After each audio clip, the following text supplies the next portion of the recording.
What is up, everybody? My name is Mitchell Brewer of Black Hat Sports, and today we are talking about the hammer that NASCAR laid down on Josh Williams. They announced yesterday that he would be suspended for this weekend's upcoming NASCAR Xfinity Series race at Circuit of the Americas. And yeah, this, of course, came from when he stepped off his car on Saturday. NASCAR had told him that he was done for the day during Saturday's Xfinity Series race at Atlanta Motor Speedway due to Williams was previously involved in an accident, had caused caution, came down pit road, repaired the car. Some of his repairs had caused debris on the racetrack, forcing another yellow immediately after the race had went green. NASCAR had said, nope, we're done with this.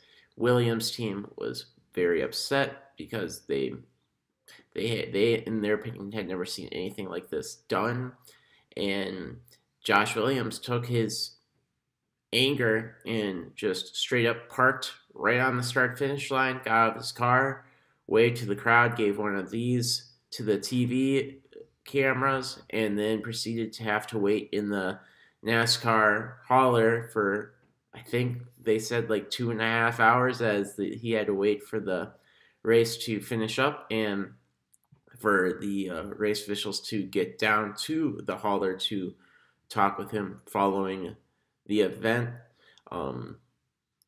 after which he received, I'd say, a fair amount of support on social media, with drivers like Denny Hamlin saying, oh, if they fine you, I'll pay your fine. Well, ultimately, NASCAR said they're not even going to fine him. They just straight up suspended him for this weekend's race at COTA, and to be honest with you, I'm not surprised in the slightest. I know it's not the most fun penalty in the world, but I get where NASCAR's coming from on this one, and they were going to be a loser regardless of how this played out. And let me explain. So let's say they don't penalize him at all, or they just fine him. All of a sudden, you open up the window to drivers just parking their car on the start-finish line, or somewhere like at COTA this weekend, just parking their car somewhere far away from tow trucks and causing a bigger annoyance for NASCAR. And I don't think NASCAR, and understandably so, wants this to be a thing that drivers just do without repercussions. And, you know, I know everybody's just like, well, just fine them, that'll teach them. Let's be honest, fining people doesn't teach them a lesson. The only way NASCAR was going to set a firm statement saying that, hey, this is not going to be tolerated moving forward, was to park Josh for the weekend. And I know it's not the most popular thing in the world, but to me, I feel like it was almost something that NASCAR had to do. And again, it makes them a loser in this situation where they actually have to sit through and suspend him, because they unfortunately now they got to eat the fan backlash, because Josh Williams, even before this wreck, was a very likable race car driver. This is a underdog driver, a very blue collar race car driver, goes and visits children's hospitals during his free time. What is there not to like about this guy?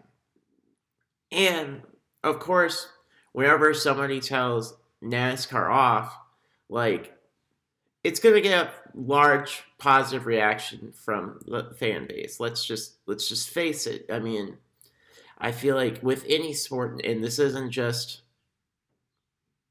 singular to NASCAR, you have anybody that goes off on officials, goes against the authority, they often will receive pretty good fan reception because of that. And I guarantee you, when Josh Williams comes back for the next Xfinity race after COTA, he's probably going to receive a pretty good reaction from the crowd at the racetrack.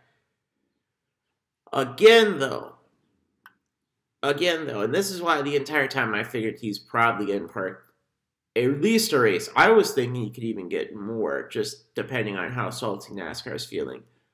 But you can't blame NASCAR. They don't want people doing this, and that's simply what it boils down to, is that they don't want drivers doing this. And I don't know. I feel like it sucks that NASCAR has to react this way. And I know that's going to get a negative reaction. I'm not the biggest fan of seeing drivers suspended either.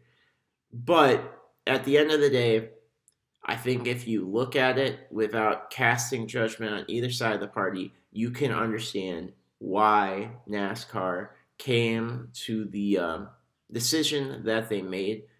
And yeah, and one comment in particular that I saw was that this now shows that this is on par. Somebody had asked, I believe somebody had asked Bob Podcast that, well, they gave out the same penalty that they gave to Bubba Wallace when he intentionally wrecked Kyle Larson at Vegas a year ago and then got into a fight with him on the front stretch. Does NASCAR see this as serious as an incident like that? And honestly, yeah, I think NASCAR does see this as serious as that. NASCAR has been very clear in recent years that, first of all, they don't want people walking on the racing surface. Like, it's not at all, especially after you look at what happened with the Kevin Ward, Tony Stewart incident. I know that wasn't a NASCAR race, but ever since that day, those rules have been in place. And there's something that NASCAR has strictly enforced.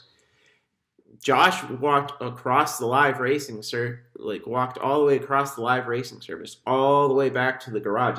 There's a pretty long walk, and that's a no-no in NASCAR's book.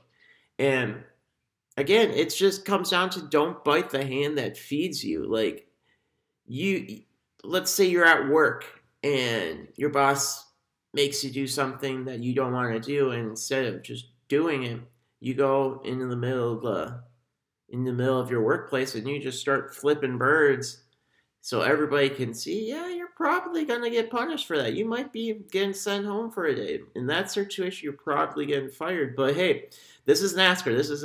This isn't your local